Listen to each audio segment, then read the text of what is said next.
I'd like to share with you some of the things I've wrote down concerning the narcissistic creation or manufacture of the false self.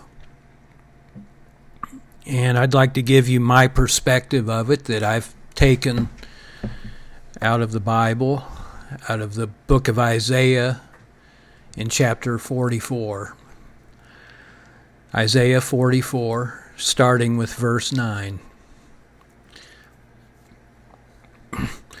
Now, these verses in the book of Isaiah give us some insight into how I believe God views the creation of the false self by the narcissist.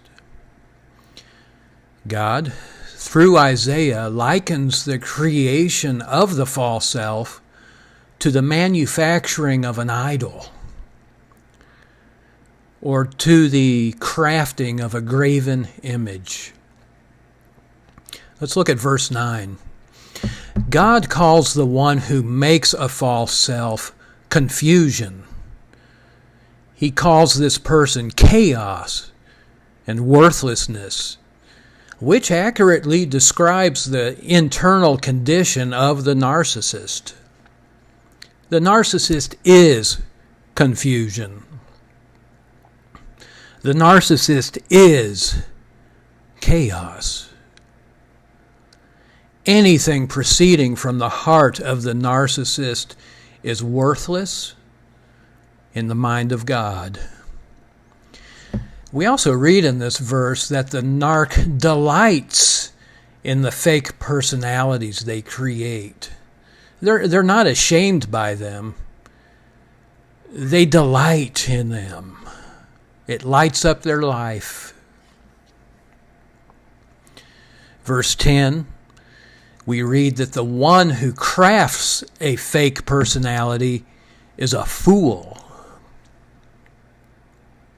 In verse 12, we read that the narcissist utilizes all of his dark spiritual and mental energy to shape the core of his false personality. The narc actually assigns, in essence, a fundamental principle of being to this false self. In verse 13, we read that the narcissist will pattern the false personality after other men. We call that mirroring. He patterns this false self after other men whose traits he wants to emulate. But in Romans chapter 1, verse 23, if you want to look it up, we also read that the narcissist will pattern the false self from the personalities of certain animals as well as men. In verse 15, we read that the narcissist actually worships his phony personality. He makes a god, a graven image, and that image lives, moves, and has its being in his own heart and mind. He worships it. He reveres it. He honors the false self as if it were a deity. The narc reveres this false personality that he himself has created. In verse 17, the scripture says that the narcissist internally, inside himself, in his mind, he kneels and bows before the false self. He looks to the false self for direction. He looks to the false self to rescue him from the obstacles that he must face throughout his life. In fact, the course of his life is going to be determined by the validation his false self may or may not receive from the people he exposes himself to. The narcissist will even declare within himself, you'll never hear him say this, But within himself, he will declare that this false personality he has created is his God. Now, in the next couple of verses, we will read how God smears shut. He shuts the spiritual eyes and the spirit and the mind. He smears shut the spiritual eyes and the mind of those who have abandoned their true self or their conscience in order to create this false personality. Let's look at verse 18. Those who fashion fake personalities do not know or understand the ramifications of their actions. They don't have a clue to it. Now, why is this? Is this because of the devil? Has the devil blinded their mind to this? No, not at all. This is because God himself, the Spirit of God himself, has allowed their spiritual eyes to be smeared all over, to be closed. Their spirits are not able to perceive reality. They're not able to. God also allows the narcissist's mind to be smeared over so that he cannot understand reality. It isn't that they don't want to understand, they can't. It's impossible.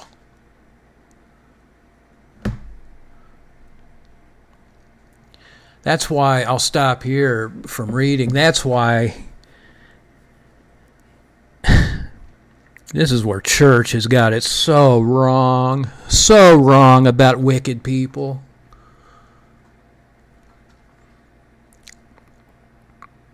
It's impossible to bring these people to repentance. It's impossible to bring a malignant narcissist to see the error in his ways. Because you're coming up against an act of God. It was God who caused this. It was God who seared their conscience shut. It was God who blinded them. In Romans, it states that God gave them up to a reprobate mind. That's the New Testament version of this. So you're not going to change them. Your love, it means nothing to them.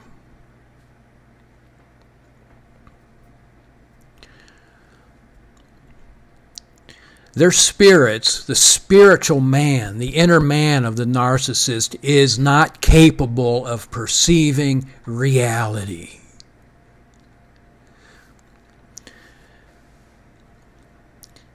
They cannot do it. They cannot understand, no matter how hard you try. Okay, in verse 19, we have further evidence of the Spirit of God inducing blindness. Of the Spirit of God does this, my friend. We have further evidence of the Spirit of God inducing blindness of heart and mind. In fact, this blindness is so pervasive that the narcissist can't even say within himself, "What the hell am I doing? What am I doing worshiping this fabrication of my own imagination? What am I doing worshiping something without consciousness or life?" These questions will never even enter the mind of the narc. You can pose these questions to the narc yourself, but they don't register.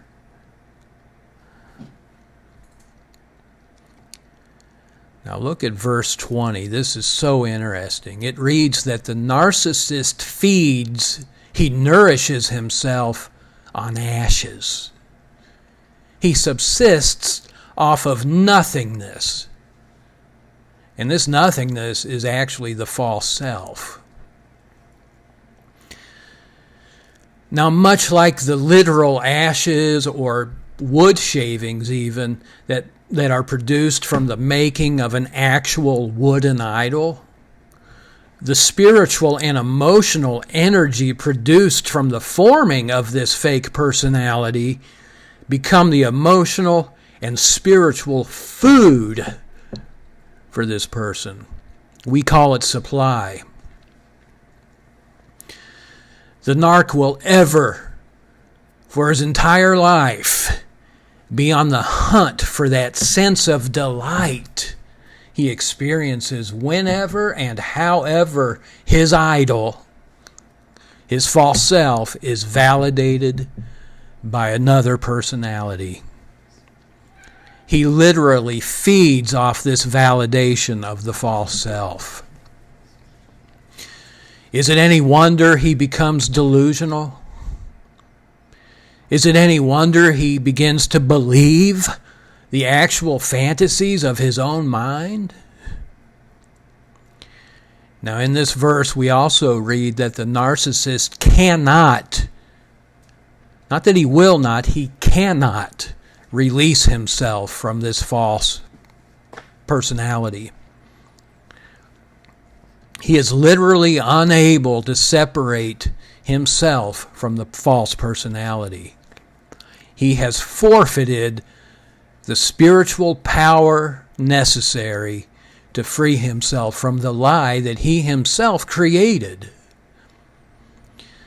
He has strayed so deep into spiritual and mental darkness that the very thought of giving up this idol of the false self does not even occur to him. It does not even enter his mind. He is incapable of doing so much as to question the moral ramifications of what he has done. There's much to digest concerning the manufacturing of the false self by the narcissist, and I thank God for granting us the insight that we have about this aspect of narcissism, and I pray for even more insight as we continue our journey toward freedom from these evil, wicked beings in human form. Thank you so much for watching. God bless all of you.